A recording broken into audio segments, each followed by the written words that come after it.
Our final music video is a video based around Dubz soundtrack Shoulda Put Something On, as it is a song that did not have an original video. We decided to reinforce similar conventions of videos similar to Dubz, as Dubz also use a lot of graphics, images and effects throughout their video. We also decided to do the same. Throughout the video we kept the similar font styles as well as effects to maintain consistency with the print products, which are the magazine advertisements and the 3 panes of the CD cover, which consist of the front, the back and the inside. The case studies for the music video initially helped us with what type of videos Dubz produced in terms of camera angles, which varied from wide shot to mid shot, as well as close-ups and bird's eye view shots. We interpreted the angles into our video to maintain professionalism and the structure of our video. The case studies for the print products also assisted us in creating the print products. For example, the CD front cover where the 3 actors are split in divisions. We got this idea from Dubz CD cover and thought it would fit perfectly with the narrative of our video, as the narrative is the conflict between both the girl and the boy, and the splits of the division in the images connote this.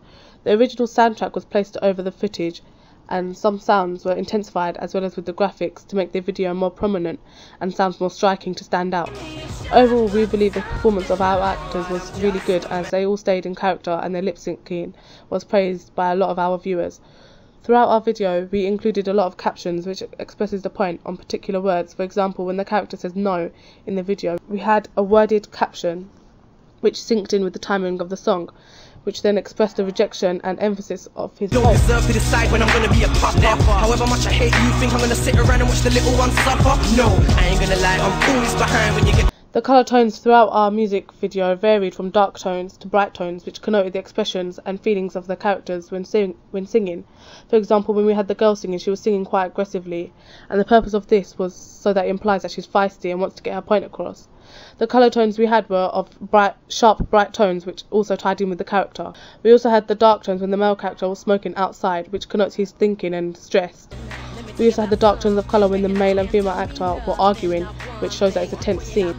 As this scene was originally shot in the photo studio, the effect of the optical flares was edited into the shots to make the scene look more professional, and is something that Dubz are most likely to do with their lead female singer, Tulisa. The genre of the music is UK urban hip-hop, and we portrayed this by giving our actors similar dress sense. As the 3 band members of the original group of Dubz, their original style of clothing used to consist of tracksuits for the men and dresses for the female. So we decided to put our characters in the similar style of clothing. One of the male actors was in a red Adidas tracksuit wearing a snapback, and the other male actor was wearing exactly the same but black. This particular style of clothing suggests the genre of music as well as the dress sense is quite urban. Our video and print products do include elements of postmodernism, as it blurs boundaries by showing a breakdown of the distinction between culture and society. For example, the narrative of the video is of a girl who falls pregnant after having unprotected sex and blames it on the guy. This narrative represents and can apply to a wide audience, as teenage pregnancy and underage and unprotected sex is seen as a norm within most subcultures and expected of teenagers, who are also the primary audience for this specific genre of music. The print product operates as a package, as they all consist of similar themes such as the layout, structure, colouring and editing of the print products.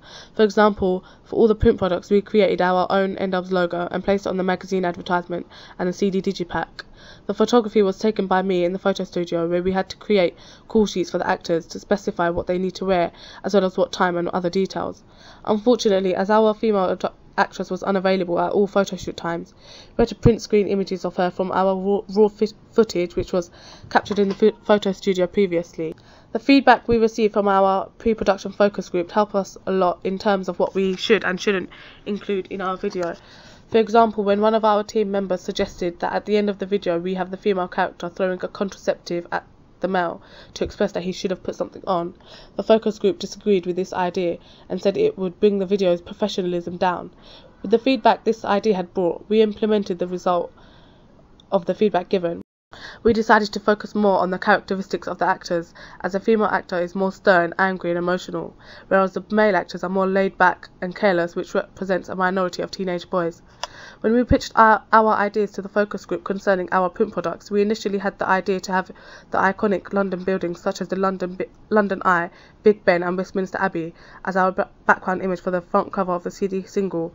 However, we received some feedback from our focus group, and they suppose that having these iconic buildings as a background is out of the range of the specific genre of Dubz music. One respondent supposed that we have an area which is more urban and more representative towards the genre of the music. We acted upon the result of the feedback and changed our location to a rooftop view of Stratford City, which is based in East London, a much more urban type of area rather than central London. We developed many skills in camera shooting as well as with capturing still images. We used a tripod to support our camera while shooting scenes, and we rented out this equipment from the college. We experimented with many different camera angles and camera shots. We used a variety which range from wide shots to close-up shots. For example, when the female actor cries, we shot a close-up angle of this scene as it's meant to be emotional and sad for the character.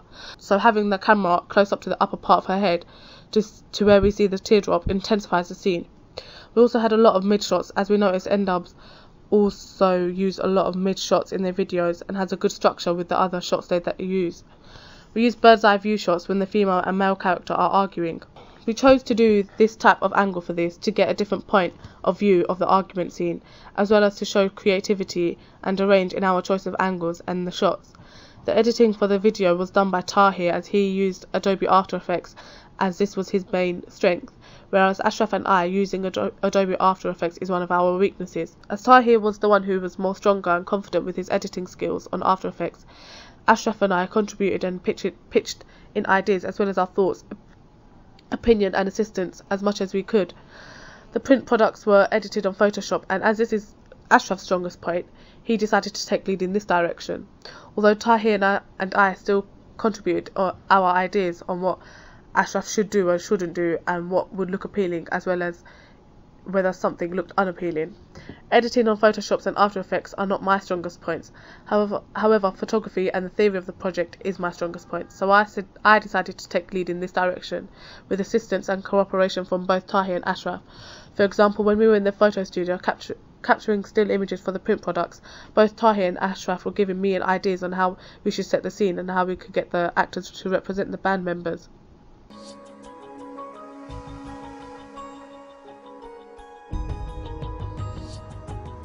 Since our media studies coursework was based upon the group Dubz, we felt like we should adapt to that culture, since as college students, this is what we see regularly in terms of slang language and dress sense. The music videos we analysed as well as the print products definitely helped us in the production stage, as we were able to relate to their audience feedback and what they produce that allows their audience to be engaged into the idea.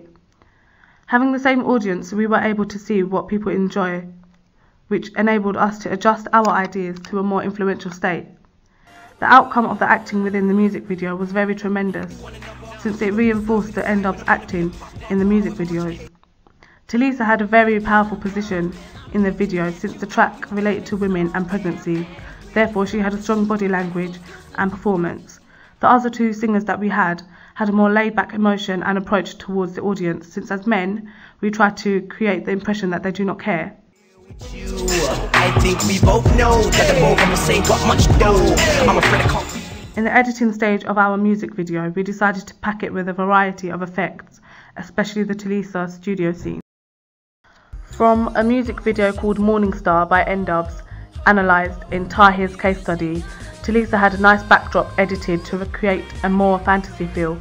We decided to follow this concept and adapt it into our music video, as this would truly relate to the Dubz culture in regards to Talisa's performance and part in the video.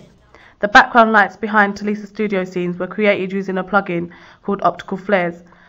This plugin supplied a wide range of optical flares, allowing you to choose presets or even create a new one from all the different lenses available.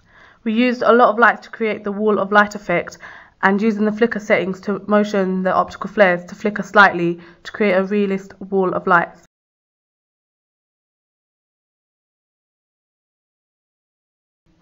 An external image of a bulb was used on each flare again to make it seem more realistic and natural. The same colour correction was also added onto this to maintain consistency on all the scenes. Additionally, we also tried creating a green screen type effect on Talisa's external scenes separate from the studio scenes. This effect was used to remove the background, allowing her to be present as an overlay which can be set above any clip in the music video. We used this effect a lot to connote the separation in our video of both the male and female, keeping the purpose of the track in mind at all times. We used a colour correction using a plugin called Magic Bullet Looks in After Effects, which provided a wide range of colour correcting options such as 3 colour contrast, vignette and also exposure. We created a colour correction from scratch using these tools and applied them to the entire music video. Here you can see the difference the colour correction made on the video. We also tried syncing effects in the music video to enhance the flow, keeping the audience more interested. We used an effect of a black strobe flashes at certain parts of the music video when the beats of the track was intense. The effect used to create this is called exposure. We searched up an effect called bass and treble and applied it to the track for the beats to separate once the settings were changed. Once this was complete, we converted the track into keyframes in the specific range we chose for the work area. This created a separate audio amplitude layer away from the actual track. Once this was complete, we removed the channel left and right channel sliders and kept the both channels set in. We then clicked on the graph editor, which showed the different levels of the beats in the studio. The stopwatch underneath the layer was click on, which enabled us to apply an expression to the track. We typed in the expression which depended upon the track. An example of the expression is linear of 14, 86, 0 and 100. Linear was the expression and the numbers indicate a low beat in the video, for example 14, and a high beat in the video, for example 86. We found this by hovering over the low and high points in the graph. The 0 and 100 point at the end of the expression was there to set a range. We created a new adjustment layer and cut the layer at the start and end point of where we required it. We searched an effect called exposure and simply dragged it on the adjustment layer. We decreased the exposure level to a point which we thought was suitable for the black flashes. We then hit the letter T on the layer to bring out the opacity and alt-clicked the stopwatch, which brought down some more options. We pick-whipped the spiral icon to the audio amplitude. This meant that for every beat the opacity of the adjustment layer would change, creating a black strobe flashes depending on how low the darkness was set to.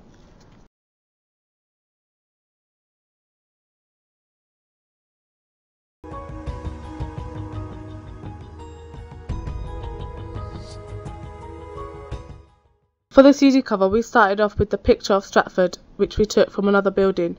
We then copied the original background image and cut it into the pieces. We then made the original image have a division. We enlarged the background and shuffled the image upwards in the divisions to complete our intended look we wanted for the background. We then added an image of a sunset which we took in Stratford. We didn't plan to have this cover, however, as we was going through the image, it inspired us and brought ideas into our minds. This added to the lighting of the overall image. We added a few bubble bokeh effects, which are transparent circles with opacity of 10% on the outline. This layer was tweaked to soft light so that it was light. We gathered the stock images, original photography of the actors, and cut them out finely from the photo shoots. We then cut out the 3 main actors and placed them in their area, the area which we originally divided to place them in. The next stage involved a layer of soft blur and a glow on the outer areas of the actors. This is hardly visible. We added slight hints of colour to the actors. We also added lens flare to add to the conventions of some music covers. The hints of colour were near the upper body parts of the actors. We wanted to make it seem as if some of the sunlight was hitting the actors. After this, we added division lines which were dark blue. This looked sleek. We then used the font Gungsashi and added the title of the song. The title of the song was placed in the middle of 2 separate lines.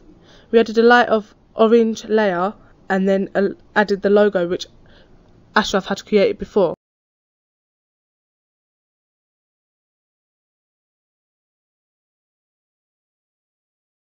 We then added 3 different gradients to the whole image. This included yellow, blue and a purple tone.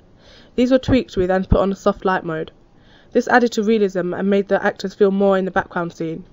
After this, we added a final 2 more gradients which were red and blue. This was so that there was colour which made the image look exciting yet professional. The main problem which we faced was the fact that Famida, our female actor, was not present during any of the photo shoots, so we had to use the MacBook Pros and gather many screenshots and still images from the initial recording of the music video which we had shot earlier. Adobe Photoshop CS5 was the perfect software to use. The image manipulation used throughout the creation of the CD artwork is dramatic yet appealing. The CD cover can be seen as similar to End Up single cover named Best Behaviour. We use this as a guide to keep some conventionals of typical Dubz artwork, such as character placing within the CD artwork. The overlay of the splatter effects was used to add to visual and creative pleasure. The whole album artwork had layers of soft blur to add to softening of actors and background image. The advert was created for promoting the music video as well as mainly the CD. We personally felt that this section was greatly handled. Not many problems had arisen. However, cutting out our female actor from her original setting was a hard task.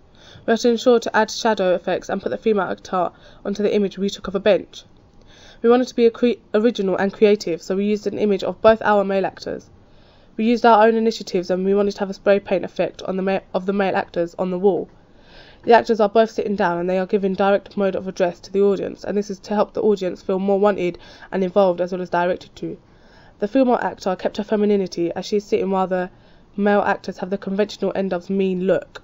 The mise-en-scene includes added lighting to ensure equal lighting throughout. The setting is of a bench and a plain wall. The main focus is the bench and the female actor sitting on it. Although in our case studies we proposed to use many effects and ideas, on the day a lot changed and we decided to be very spontaneous and decided to be creatives. We used ideas which just popped up in our minds. The logo was very sophisticated. We used impact font to start off with to create the actual text. We added a gradient to it as well as lens flare to add to the level of creativity. We added 2 lens flares and a splatter effect to give it a young look, making it more appealing to the target audience. Finally, a grunge effect was added to give it to a rough look, since Dubz are a bit rough. Overall, we believe we kept good consistency during our CD album artwork. Time was a valuable piece and tool which we kept consistent to our best of scratch.